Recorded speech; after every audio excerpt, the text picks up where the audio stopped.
Probably when I was 10 or 12 years old. My dad had a machine shop, blacksmith shop, and I grew up there. I loved to go into the shop, and I learned to weld. And it was in the metropolis of Bern.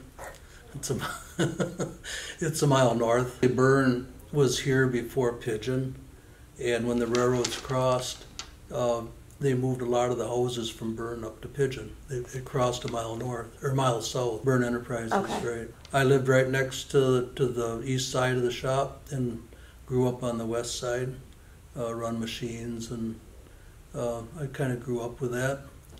And then from there, the way I got into the foundry is back in the day my dad made these thrash machines that would go out. He converted them so they could go out in the field and pick up the beans and thrash them.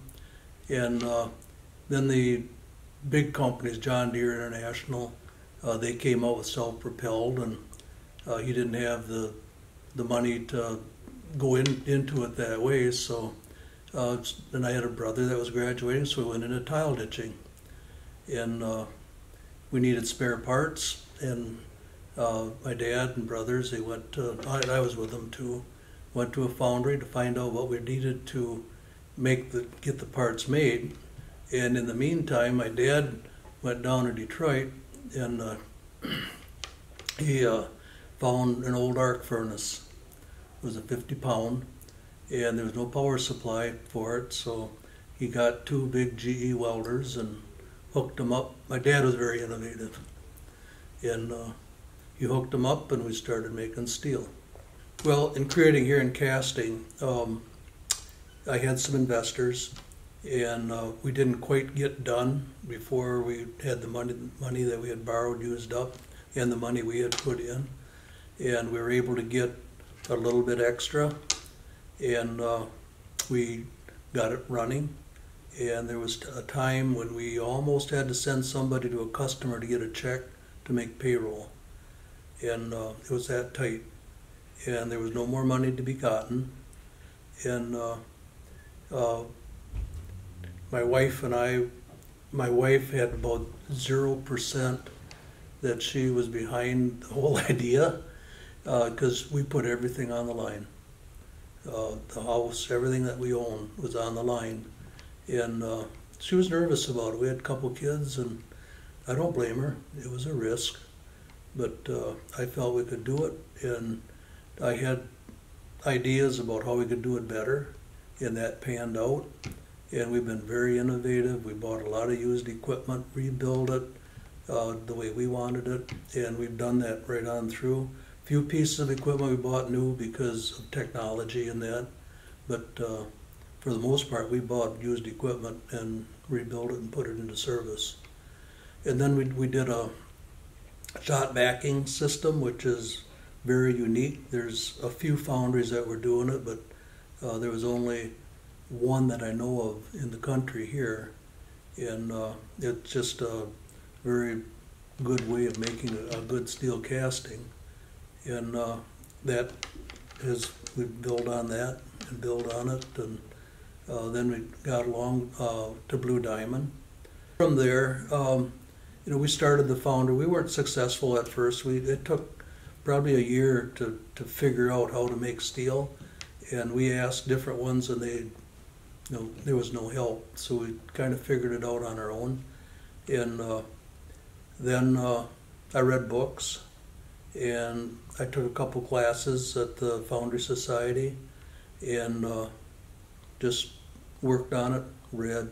When a problem would come up, there was no internet, so you had to find a book and you had to read to see what was going on, and then it just kind of come together.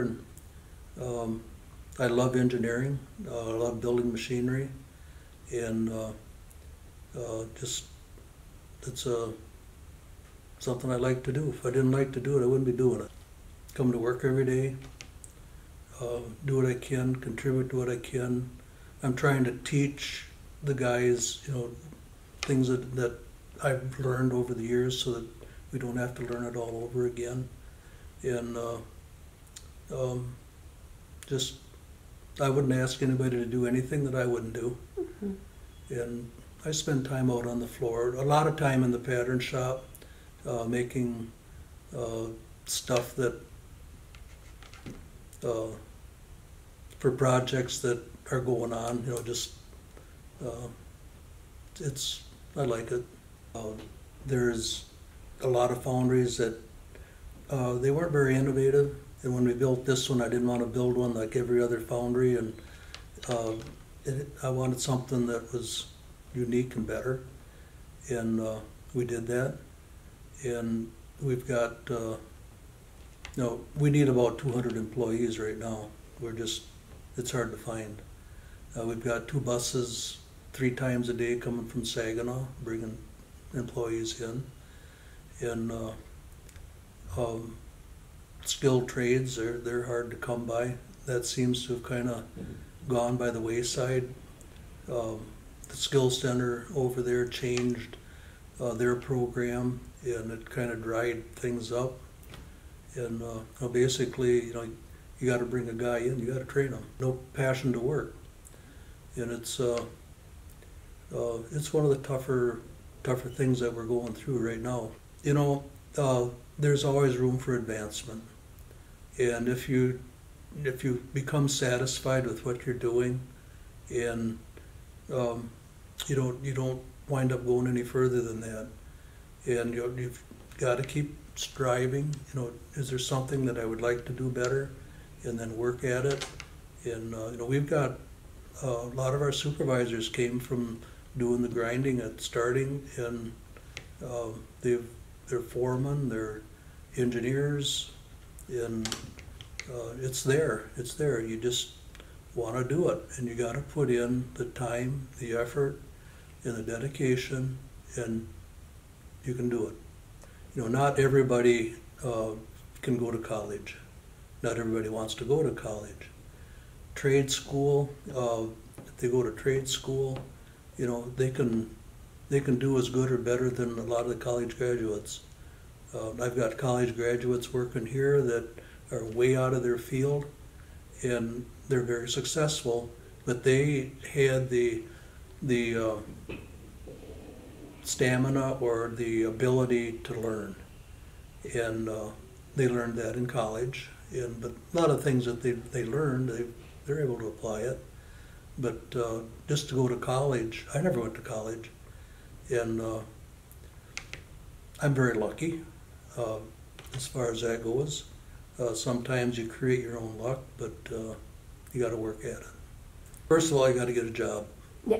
You got to make a living, and then from there, that's a tough question. You have to develop the passion, and it's got to be reasonable. If you want to be a rocket scientist, you're not going to get there unless you really are able to go to school. You got to be smart enough to learn that, and you got to shoot a goal high enough, but not overshoot it. And then as you go along, and you achieve that, you can go further. That's what we did here. Yeah, here, we've got welders. We train welders, and they're stepping stones. You get a job. That doesn't mean you're stuck there. If you want to be part of that, if you want to be management, you have to maybe take some classes. What does it involve? And you can build on that. You don't have to step in at the top, but you can work your way up. And as long as you've got the desire and the ambition, you can go from the bottom to the top.